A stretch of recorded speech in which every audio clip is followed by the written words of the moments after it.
In WA, a juvenile is defined as someone between 10 and 17 years of age. Juveniles are also more likely than adults to commit certain crimes, such as scribbling graffiti, vandalism, shoplifting, and getting on trains without buying a ticket.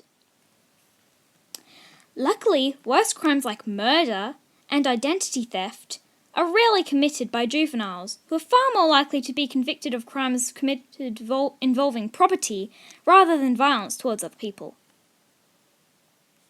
Today, we'll meet one young man who has first-hand experience in our criminal justice system. Please welcome Nick Ferraris. Hello.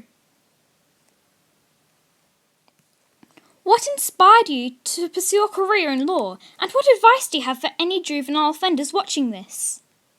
Well, my advice would be, don't commit crimes! But it's not as simple as that.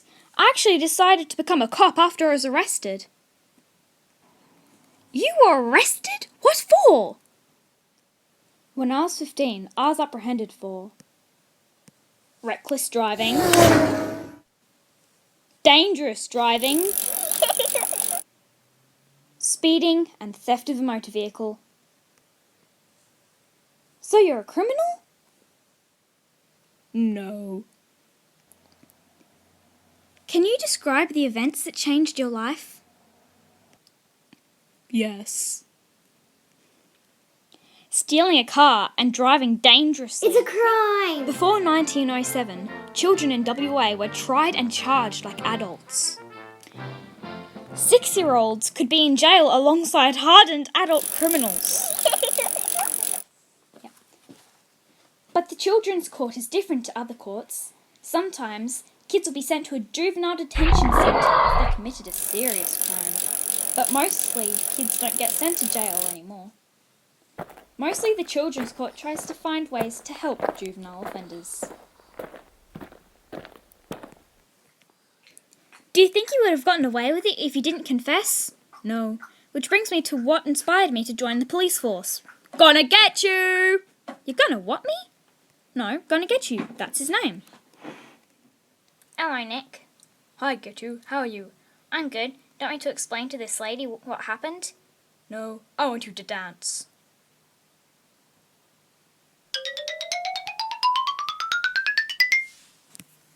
Not really. Okay, here goes. It was a dark, stormy night. Just skip to the evidence, mate. Okay, so we apprehended the suspects in the bush near the crash scene, thanks to Biscuit the police dog. One boy, Jack, was bleeding on the face. We took them to the station for questioning, but none of them wanted to answer our questions. Luckily, they have other ways of making them talk. Excuse me? Well, the evidence talked, even if the kids wouldn't. We took these photos. Please note the lip gloss and the wristbands. We swabbed each suspect and sent the swabs to forensics. That's me! We emptied the suspect's pockets and labelled the contents P1, P2 and P3.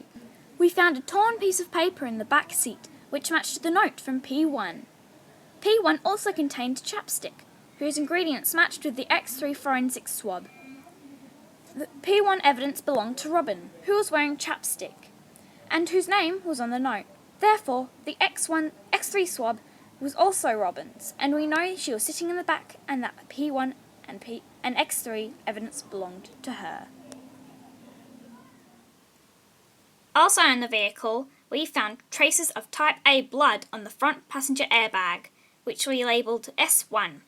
The blood from S1 matched with the X2 swab from forensics, which contained sweat, skin, and type A blood. Jack Cars was bleeding from the face at the scene of the crime, so we could safely assume that the S1 sample on the front passenger seat and the X2 swab both belonged to Jack Cars, who must have been in the front passenger seat. By deduction, we knew that Nick Ferraris must have been driving, but we needed more evidence against him to prove it. If the X3 swab was Robin's and the X2 swab was Jack's, The X1 swab had to be Nick's. The X1 swab contained only sweat and skin cells. In the driver's seat, we found a braid, just like the one on Nick's wrist, which we sent to forensics. That's me. The braid contained sweat and skin cells, but no lip balm and no blood, making it unlikely to belong to Robin or Jack. It was probably Nick's. So we also found a brown smear in the driver's seat. It wasn't poo. No, our forensics That's me. team told us it was chocolate. Chocolate that matched the P2 evidence. It was a nutty chocolate. P2, the evidence taken from a suspect's pocket, which contained a chocolate wrapper and a phone. We knew that the P1 evidence belonged to Robin because of the paper and the chapstick. We knew that the P2 evidence most likely belonged to Nick because of the chocolate wrapper. So the P3 evidence was probably Jack's. I like chocolate.